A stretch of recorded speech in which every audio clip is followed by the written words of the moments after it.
All right, so we're back and diving into WWE's Saturday night's main event. Oh, yeah. Huge event, jam-packed championship matches, Stack card. a grudge match, Mm-hmm.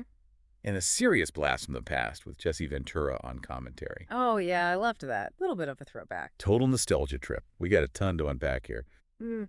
They held this event at the same venue as the first ever Saturday night's main event back in 1985, the Nassau Coliseum. Wow. I mean, talk about a full circle moment. And to have Ventura on commentary, you couldn't ask for more, you know? For real. Yeah. WWE knows how to play those nostalgia strings. Oh, for Yeah. sure. Yeah. But it's not just about the past, you know? Yeah, no, absolutely. Yeah. They're blending that old school feel with their current storylines. Seamlessly, I think. Like, look at that opening match. Drew McIntyre versus Sami Zayn.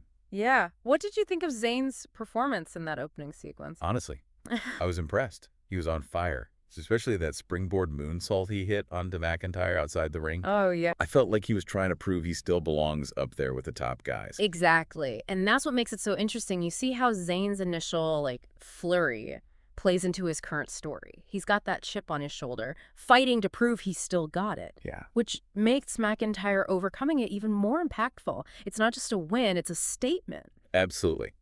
Like, I'm still the guy to beat. And that moment where McIntyre catches Zayn midair from another one of his springboard moves. Oh, man, that was a game changer. Yeah. Flipped the momentum completely. Oh. Total power move right there. Speaking of power, we got to talk about that first championship match. Oh, yeah, for sure.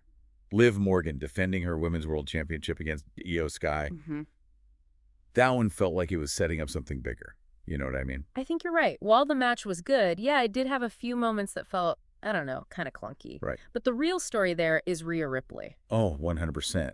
That post-match stare down between Ripley and Morgan. Oh, man, chills. Chilling, right. Ripley is definitely gunning for that title. And this just adds fuel to the fire. Oh, yeah, it's like they're planting those seeds for something epic. I can't wait to see where they go with that. Speaking of epic, we Yeah. got to talk about that triple threat match. Oh, yeah, the World Heavyweight Championship on the line. Gunther defending against both Finn Balor and Damian Priest. Triple threat matches are always so unpredictable. This one did not disappoint. Chaos everywhere. But amidst all the chaos, Gunther showcased his power. Yeah, he was throwing those guys around like rag dolls. Yeah. And that power bomb he delivered to Priest on the steel steps. Oh, man, you could hear that impact from the nosebleeds. Absolutely brutal. You know, it wasn't just about the power, though. Gunther, isolating Priest like that. A smart strategy in a triple threat. Yeah, for sure. You got to play the numbers game. Right. It's not just about brute force. I got to be a tactician, too. Speaking of tactics, let's talk about the Women's United States Championship. Oh, yeah. The first ever. Chelsea Green facing off against Mitchin with Piper Niven lurking around ringside. Niven was definitely a factor in that match. For sure. Mitchin taking out both Green and D. Niven with that dive was awesome, though. Oh, absolutely. That was such a display of strength and agility, both. It makes you think, are they maybe setting up a future tag team with Green and Niven? Ooh, that's a good call. I can definitely see them as a dominant force. Right. Imagine those two going up against like a team like Damage CTRL. Okay, but before we spiral into fantasy booking, we have to talk about the main event. The main event. The big one. Cody Rhodes, defending the undisputed WWE Championship against Kevin Owens. And Rhodes wearing that classic Winged Eagle Championship belt. Yeah, that was perfect. Instantly brought back memories. And Owens starting the match with all those mind games, trying to frustrate Rhodes. Classic Owens, right? Oh, absolutely. He was playing his part perfectly. But it almost felt like those tactics backfired. You think so? I don't know, it seemed to fuel Rhodes' underdog fire. And that finish, that whole sequence. Oh, man, I'm still trying to process it all. Owens hits a stunner, clean pin, Yeah. But the ref's down. Classic ref bump. Then we get a replacement ref. Owens accidentally takes him out too.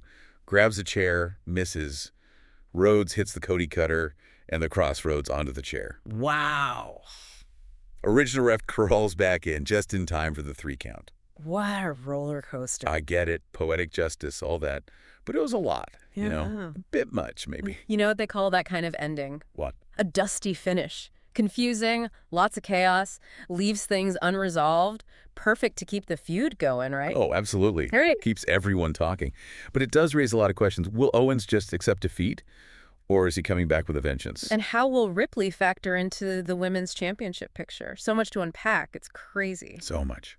But we'll have to save all that for part 2 of this deep dive. Welcome back to the Deep Dive, picking up right where we left off, breaking down WWE Saturday night's main event. Oh, yeah. Still thinking about that wild main event finish between Rhodes and Owens. Oh, totally. It was crazy, right? Yeah. That end classic WWE, Oh, yeah. keep that feud going. Right, like a soap opera, gotta have those cliffhangers. Exactly. Got to keep people coming back for more. But, with all the chaos, Yeah. you probably caught some things that most fans missed. Oh, definitely. I'm always watching for those little details. Right, right. Like, what did you notice about Owens during that match? Besides, the obvious stuff. Well, I mean, he was playing that frustrated, desperate character so well. Yeah. Like remember when he ducked out of the ring early on? Yeah. It felt like more than just stalling for time, He was trying to get in Rhodes' head. Oh, for sure. Play up that whole I've been screwed over narrative, Yeah, yeah. which, it works. He's so good at that. It's what makes him such a compelling character, right? Like Yeah. he's relatable, he's flawed, he's human. We root for him, even when he's being, kind of shady. Exactly. He's the anti-hero we all love to see. And then you have Rhodes, who's almost the opposite. Yeah, the classic hero. Yeah. But even heroes do questionable things sometimes, right? Like using that chair. True. True. It makes you think, Mhm. blurs the lines a little bit. Yeah, who's really the good guy here? Yeah. It's all relative. Right. Yeah. So where do we go from here? I mean, Yeah. will Owens just take this loss and move on? Or is this going to fuel his fire even more? Oh, knowing Owens. Yeah. Vengeance is coming. Right. He's got to have some payback plan brewing in that mind of his. Oh, definitely. This is just another chapter in their story, This loss, it just reinforces that narrative that he's always the bridesmaid, never the bride. Oh, man. That's harsh, but kind of true. It's the truth, though, and WWE is just playing it up perfectly, Yeah. Keeping us guessing, keeping us hooked. For sure. Yeah. Okay, but Owens and Rhodes, we can revisit them later. But there's another rivalry I'm even more excited about. Liv Morgan and Rhea Ripley. Oh, yeah. Yeah. That stare down after their match. Chillin'. Ripley, she's like just lurking in the shadows. Yeah, she has this presence that just looms over everything. Oh, yeah, absolutely. And Morgan, you got to give her credit. She's fearless. Yeah, scrappy, determined. But does she have what it takes to go toe-to-toe with Ripley? That's the question. Right, because Ripley's just a different beast altogether. She's right? on another level. It's like watching a predator stalk its prey, And Morgan's like, Oblivious, almost. yeah, blissfully unaware of the danger she's in. I mean, she's a fighter, though. Oh, absolutely. She's got the heart. She's got the spirit. But does she have the killer instinct? That's what we're going to find out. That's a good point. Speaking of finding out, how about that new Women's United States Championship? Oh, yeah, yeah. Chelsea Green wins it, with a little help from Piper Niven. Niven was instrumental there. Yeah, but got to give Mitchin props for that dive, though. That was insane, taking out both Green and Niven. Yeah. Shows she's not backing down from anyone. No, absolutely. She's still a force to be reckoned with. So, you thinking a tag team feud is brewing there? Maybe even a triple threat match down the line for the title.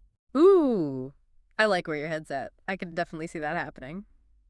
WWE loves to layer those storylines, Right. It'd be a great way to keep the momentum going for all three of them. For sure. Keeps everyone relevant, keeps the fans engaged. But hey, you know who else we got to talk about? Who? Gunther. Oh, right. World Heavyweight Championship. Successfully defended against Balor and Priest. That triple threat match was a war. Yeah, he really showcased his dominance there. He's just an absolute machine, That powerbomb on the steel steps, I mean, come on. Brutal. It was like watching a one-man wrecking crew out there. But it wasn't just brute force. He was strategic, picking his moments, isolating his opponents. Yeah. Like a true champion, But who's next? Sheamus has to be coming for him. Oh, yeah. Sheamus is hungry for that title. He's been after it for a while. And what about Drew McIntyre? Can we see a triple threat with those three? Ooh, now that would be a match for the ages. Right. Three powerhouses all vying for the top spot. But, before we get too far ahead, we still need to talk about that grudge match between Drew McIntyre and Sami Zayn. Oh, right. Can't forget about that one. That match was more than just a win or a loss, Oh, yeah, definitely. It was like a story playing out in the ring. Years in the making. And that's where we'll pick up in part 3 of our deep dive into WWE's Saturday night's main event. And we're back. Final part of our deep dive. And I'm ready to unpack this McIntyre-Zayn match. Oh, yeah. This one's a good one. Lots to dig into here. Right. I mean, it was electric. Definitely. More than just, like, two guys fighting. Oh, absolutely. This wasn't just a random match thrown on the card. Right, right. There's history there. Oh, years of it. Yeah, layers and layers of storytelling. So for those who haven't been keeping up with their whole saga, give us the rundown. What's the deal with these two? Yeah, like what's the backstory here? Well, their rivalry goes way back to NXT, when they were both coming up through the ranks. Hungry, determined, the type. Yeah, the up-and-comers trying to make a name for themselves. Exactly. And over the years, they've traded wins, both climbed the ladder, both become main event stars. Right, right. But lately, their paths have kind of diverged. Yeah, you can see that. Zayn's been struggling, doubting himself. Kind of lost his way a bit, Yeah, for sure. While McIntyre's laser-focused, eyes on the prize, wants that championship gold again. So it's like two contrasting journeys, right? One rising, one falling. It's a classic story. It's a tale as old as time. And, knowing you probably were rooting for Zayn to pull off the upset here. Oh, yeah. Part of me definitely was. I mean, come on, Zayn's got that underdog charm. Oh, yeah, he does. And he had some great moments in that match. He did. That springboard and moonsault to the outside. Spectacular. So good. You could just feel the desperation, the need to prove himself. Yeah, yeah. But McIntyre, I mean, he's just a force, right? He's a powerhouse. Unstoppable. That moment where he catches Zayn midair, Zayn's going for another one of those high-flying moves, and McIntyre just turns it into a slam. That was like the turning point. It was symbolic, Yeah. Zayn reaching for the sky, trying to soar, but brought crashing down by McIntyre's sheer force. Powerful imagery there. Right, and it mirrors their positions in WWE right now. Zayn, struggling, searching, while McIntyre's at the top of his game. So does this loss just push Zayn further down that hole? I mean, what happens to him now? It's a crossroads for him, right? He could spiral, give in to those doubts, or this could be the wake-up call he needs, the thing that pushes him to reinvent himself, come back stronger. Yeah, I hope it's the latter. Me too. Yeah. Me too. He's got too much talent to just fade away. So if we take a step back, look at the whole event, what's the big takeaway for you? Oh, man, that's a good question. I think, for me, it's how WWE just nails that blend of nostalgia and current storylines. Like, we got Ventura, we got the Winged Eagle belt, all those little nods to the past. Yeah. But they used it all to enhance what's happening now. Yeah, it's smart. It pulls at your heartstrings, but it also sets the stage for the future. It's like they're saying, hey, remember this? Well, get ready, because things are about to get even more exciting. So what does this all mean for you, dear listener? It means strap yourselves in. The WWE landscape is changing, rivalries are getting intense, new champions are rising, and those lines between good and bad getting blurred more and more. You don't want to miss a second of this. Right. This event was just the beginning. We've got Owens on the warpath, Ripley waiting to strike, Zayn at a crossroads. It's all up in the air, and that's what makes it so exciting. This has been an incredible deep dive, I gotta say. The pleasure was all mine. So much to analyze, so much to discuss. The world of WWE, it never sleeps. Never a dull moment. Thanks for joining us, everyone. We'll be back soon with another deep dive into the fascinating world of Knowledge. See you then.